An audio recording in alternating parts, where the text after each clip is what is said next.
A number of new faces in this race, a lot of new colors. Team, sponsor, and manufacturer changes. We'll keep you up with those, and we'll have a full rundown on all of the drivers attempting to make the Daytona 500 when we bring you pole qualifying tomorrow afternoon here on Fox. And guys, trust me, heart rates are way up right now because there's a lot of unknowns here. A lot of unknowns about people in the race, what your car's going to do. A lot of unknowns. 1979, Busch Beer executive Monty Roberts created the Busch Clash, an opening race for pole winners. 9 drivers qualified for the first Busch Clash. It was a 20-lap sprint. Buddy Baker won $50,000, and there were 3 manufacturers represented. All the General Motors drivers ran Oldsmobiles, along with a Ford and a Mercury. Today, $200,000 to the winner from a purse of $1.2 million. And look who's back. Ah. Wait till they come by next time, Digger. Lights are out atop the pace car. You know what that means. Green flag this time by. Paul Menard, despite a practice crash yesterday, that car has been repaired. He keeps his pole draw spot and is ready to go from the front row on the inside of Elliott Sadler. Well, Darrell, for the first time in 2009, but for our 9th consecutive year of NASCAR on Fox, reach up there and pull those belts tight one more time, Saturday night style. That's why my voice goes way up. I've got the belts tight, baby. Boogity, boogity, boogity. Let's go racing, boys.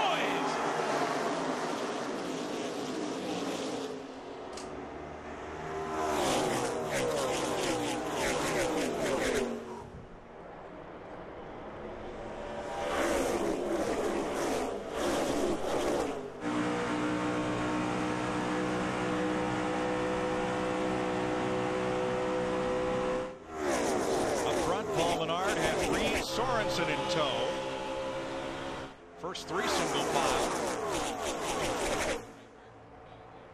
Then Junior on the outside. Looks like Dale Earnhardt Jr. in that high lane is getting really a good push from Bobby Labonte in that 96 car.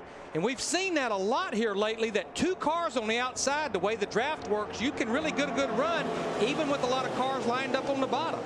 I tell you, Bobby Labonte's car was really fast in practice. He had one of the fastest practice speeds of anybody.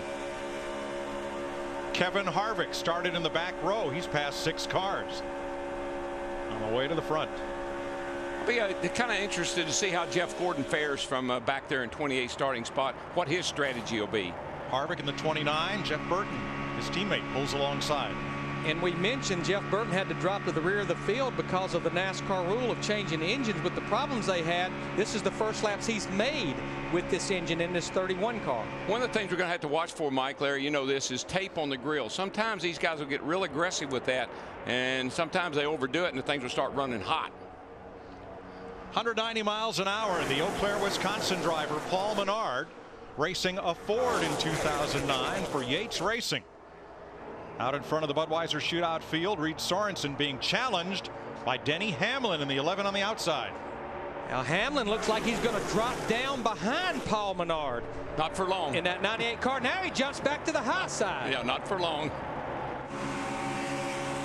Hamlin and Sadler on the high side, and they're going right to the front past Menard. Yeah, look how much faster they are. Well, they gained up on Menard. I mean, Hamlin and those guys got hooked up on the outside, and Menard was a setting duck.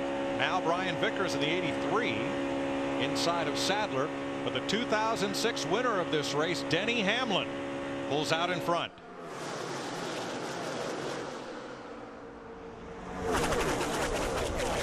Of course, this first 20 laps doesn't really mean anything, you know. It's just to get to that break so you can mainly catch your breath. But how about Dale Earnhardt Jr. in that 88 car going for the lead? He's right beside Denny Hamlin at 11 onto the backstretch.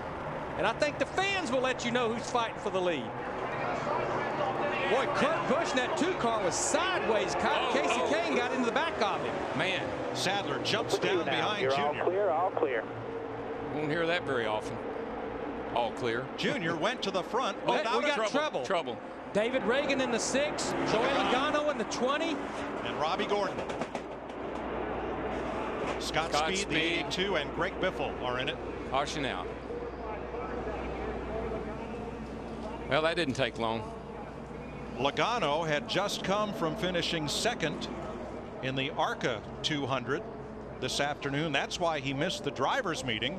They had a red flag in the ARCA race, and he was waiting for the race to finish out in his car on track. So he missed the meeting, had to start last, and he gets caught up in the first incident of the night along with Scott Speed and the 16 of Greg Biffle. Watch Logano in the 20 on the right underneath Jeff Gordon. That actually starts, I think, a little further up here. It does. Robbie Gordon in the 7 gets into the back of David Reagan in the 6, and it's the accordion effect from there.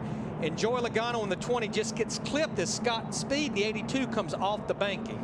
Second wreck at Scott Speed's Jeff Gordon been in. He was in Scott was in a wreck last night here, very similar.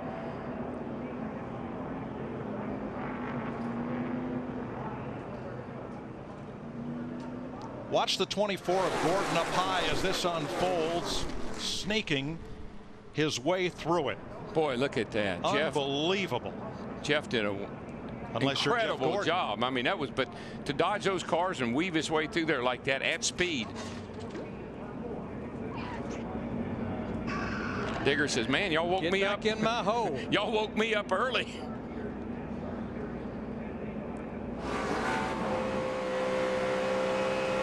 Looking back from Jimmy Johnson as David Reagan tries to whoa up and gets tagged. Now let's ride with Joey Logano, the rookie. Oh. Almost made it by. First caution flag of the night in the Budweiser Shootout on 5.